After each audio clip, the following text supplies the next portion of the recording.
غەزە لە 7 ئۆکتۆبەرەوە تاوەکو ئەمڕۆ چی ڕوویدا و چی بەسەرهات؟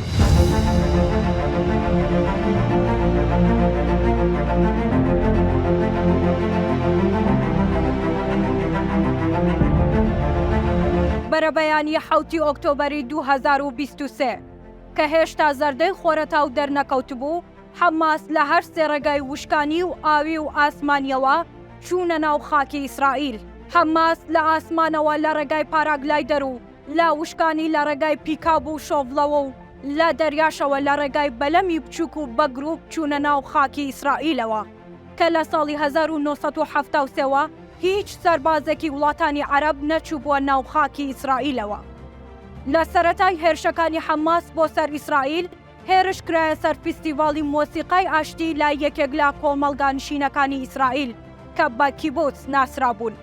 لە ئاکامدا 250 کەس کوژران و نزیکەی 150 کەسیش بەدیل گیران. هەر لە هەمان کاتدا زیاتر لە 4000 موشک لەلایەن حەماسەوە گیرایە تەل ئەبیبی پایتەختی ئەو وڵاتە. هەر لەو کاتەشەوە بە فەرمی ئیسرائیل لە کەناری خۆراوەی غەزە جەنگی دژی حەماس ڕاگەیاند. بەپێی داتای ڕێکخراوە نێودەوڵەتیەکان زیانەکانی هەردوولا بەم جۆرەیە. نووسینگەی ڕێکخراوەی نەتەوە یەکگرتووەکان بۆ کاروباری مرۆیی ناسراو بە ئۆکا بەم جۆرە داتاکان دەخاتە ڕوو.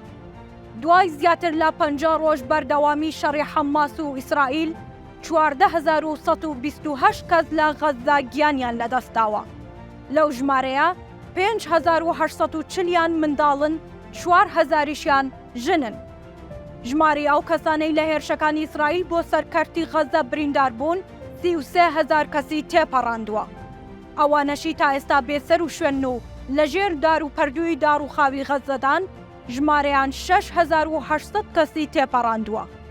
تا ئێستا 41000 خانە و تەختی زەوی کراون و 222000 یەکەی نیشتەجە بوون لە باڵەخانەکاندا وێران کراون کە بەلایانی کەمەوە 149 یەکەکانی نیشتەجێبوون لە کەرتی غەزە تەختی زەوی کراون. هەرتەنیا لە شارۆچکەی بەیت حانون تاقە باڵەخانەیەکی نیشتەجێبوون بە پێوە نەماوە. هەر لە راپۆرتی ڕێکخراوەکە داهاتووە 279 دامەزراوەی پەروەردە زیانیان بەرکەوتووە کە دەکاتە 151 دامەزراوە پەروەردەیەکانی غەزە. تا ئێستا 625,000 خوێندکار بێبەشن لە خوێندن. وێستگەی ئاوی خان یونس کە سەرچاوەکەی لە خاکی ئیسرائیلەوەیە بە ڕێژەی لە 105 توانای خۆی کار دەکات. 75 سەرچاوەی ئاوەڕۆی شارەکە خاپوور بوون و ئاوەڕۆ لەسەر شەقامەکان چۆڕاستکەی بەستووە. ڕێکخراوەکە دەربارەی ئاسایشی خۆراک ئەوەی ڕاگەیاندووە کە لە 7 تشرینی دووەمەوە هیچ نانەوەخانەیەک کار ناکات. ئەمەش لەبەر نەبوونی ئاو و ئارد و سوتەمەنی پێویستە. لە راپۆرتی کۆمیسیۆنی ئابووری و کۆمەڵایەتی نەتەوە یەکگرتووەکان بۆ ڕۆژئاوای ئاسیادا هاتووە. لە سەرەتای دەستپێکردنی جەنگەوە نزیکەی 390,000 هەلی کارکردن لەدەست چوون و کۆی ڕێژەی هەژاریش بە ڕێژەی 169 بەرز بۆتەوە.